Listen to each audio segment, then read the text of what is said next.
Do y'all need IDs to buy alcohol when you're purchasing at the store? Yes, to be sure that you are capable of doing that. Right. Do you need an ID in Texas to buy cigarettes?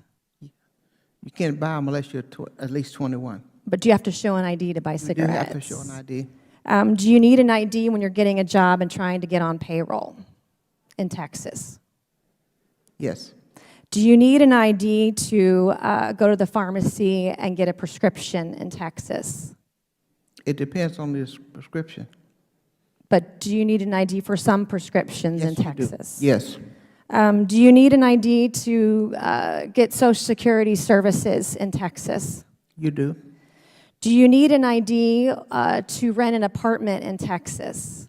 Yes. Do you need an ID if you're going to buy a house and finance it via a mortgage in Texas? Yes. Do you need an ID in Texas if you're going to board an aircraft and fly commercial? Yes.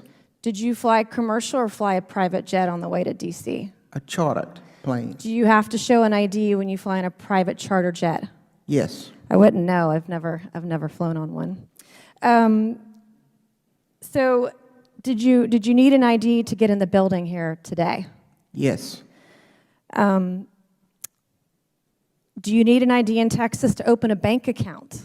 Yes. To cash your check if you're working. Did you have to show an ID to get your ticket or get on the Amtrak?